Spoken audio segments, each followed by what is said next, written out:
one thing I definitely want to touch on, and this is, I think, at least for me personally, one of the most important things that you touch on in your Instagram, is that kind of notion of burnout.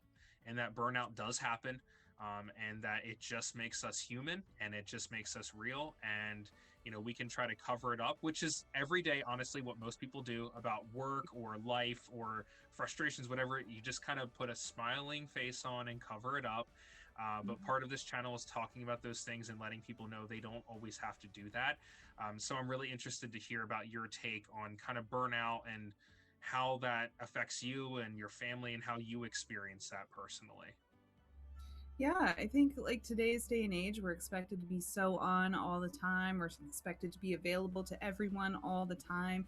If you get a text message from your family while you're at your job, they are wondering how come you're not replying. And then when you get an email from work in the evening when you're having dinner with your family, they're frustrated that you're not answering their questions. Yes, And it's exactly. exhausting.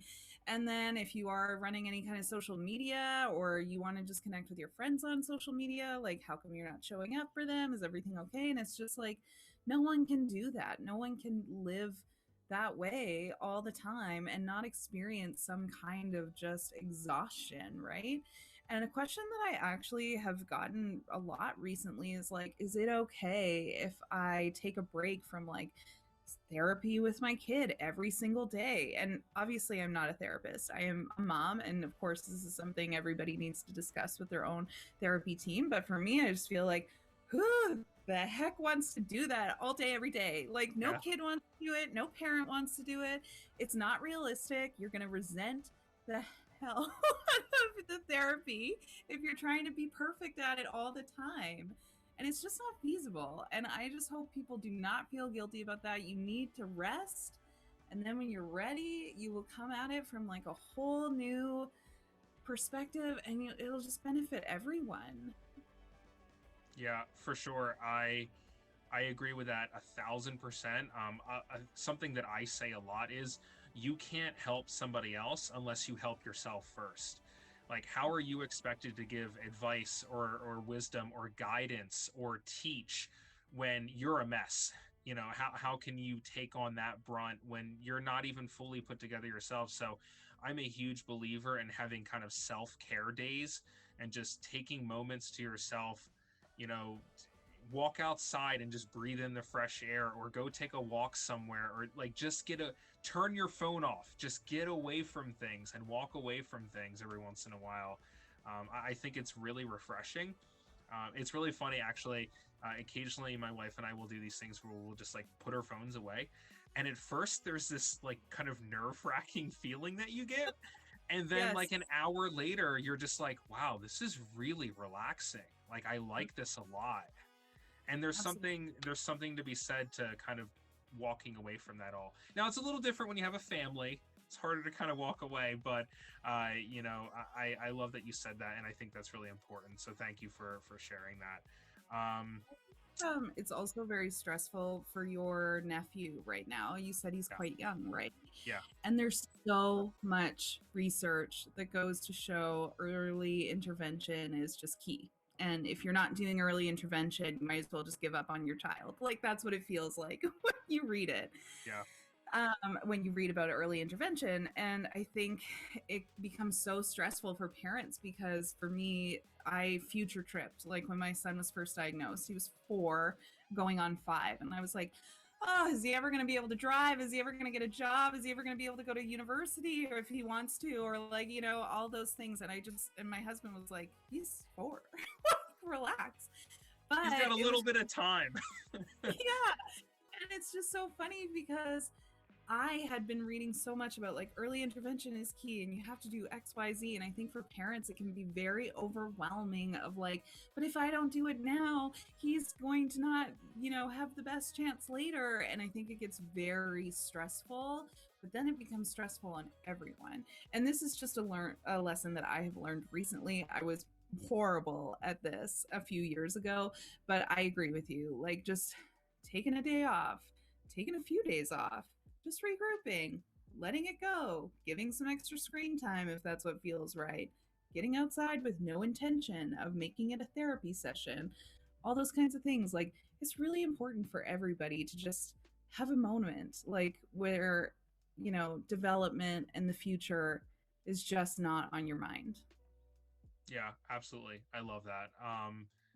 Self-care, so important. Everybody listening out there, self-care. Take care of yourselves, everybody.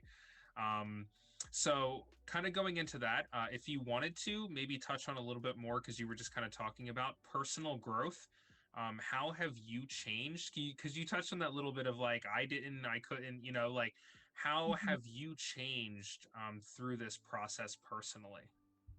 I'm very lucky. Last year, I started seeing a therapist, and she's amazing, and I love her. Great. I haven't seen her in a little while. That's my bad, and I need to go because things are good, but I have to keep going. So that's my PSA for myself right now. Hopefully, I'll listen back when I see this video back.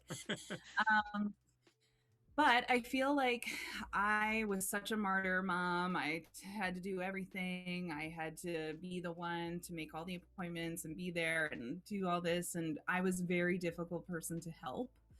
And I was such a gatekeeper to help. Like, I was just very much like, no one can do it like I can. And I just had that such stereotype martyr attitude.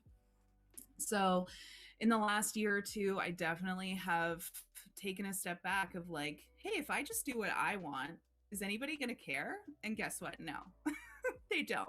No. No, they don't. And then I'm happier, and then they're happier, and everybody's happier.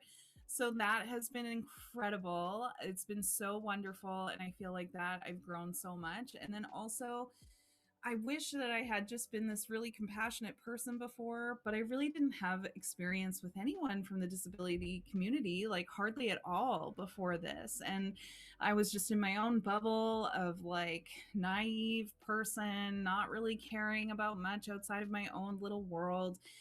And I thankfully have now, through this experience, just grown so much, and I've become a much more compassionate human to other humans. And it's really opened up my world in a really beautiful way.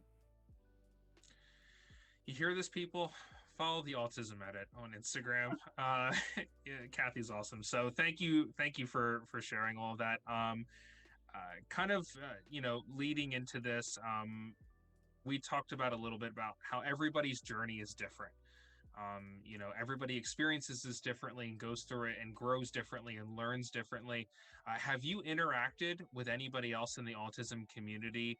And how are they similar to you if you have, or how are they different? How are their experiences different? Like, what is your experience with that overall?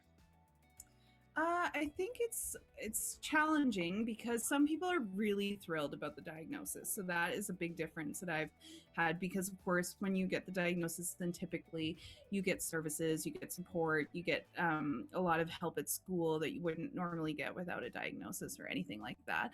That was one big difference for me when my son was little. I was like, ugh, I didn't want to label him. I was terrified of that. I felt like if I tell everybody this thing about him, then they're gonna know that he struggles with certain things, and instead of being like, "Oh, he'll be okay in a few years," and then no one will ever have to know that like he was a late walker or he was a late talker or whatever, right? So that was a big difference for me in the community. Um, and obviously, there were other people that could relate to what I was going through as well. And then with the autistic adult community, I find that is like a very, especially because anyone who's an adult had a very different experience than what kids are having now. Yeah. So I think there's a big difference there, because a lot of people, unfortunately, they weren't very well supported, they weren't uplifted, they didn't get that love from their community and their families. So that has been difficult to hear about too, but it also furthers the mission of being like, hey, this Yeah. is unacceptable, people should not have to live like this, and we need to make awareness and acceptance a day-to-day thing, because it is very common in our community. And even if someone doesn't have the diagnosis, I think we're now recognizing that we all probably do know someone on the Yeah. spectrum. Yeah, absolutely. So kind of rounding everything out, I want to talk about, we talked about, the past and the present and what you've learned and everything. Let's talk about the future. What do you have going on? What's coming up for you down the road a little bit? Well, I will be starting a podcast. It'll Yeah, be that's awesome. very similar content. Some of it 50-50. It'll be me alone, just talking things like that about language, my experiences, kind of, where we're at or things we've learned along the way that I haven't had the opportunity to share yet. I think it's nice to be able to hear someone talk about it as opposed to reading it. We all sort of interpret what we read differently, or at Yeah. least I do. Oh, yeah, for sure. Yeah, and then the other 50% will be interviews with different people, like lots of different topics. So I'm really excited about that. That's going to be coming hopefully in the fall, but here we just went back into lockdown. So I'm not 100% sure on that timeline, but I cannot see it being any later than the fall. That's awesome. Hear it, everybody. Podcast coming up. I will definitely reference back to that on a future episode when that podcast does come around. So that sounds awesome. Good luck with that.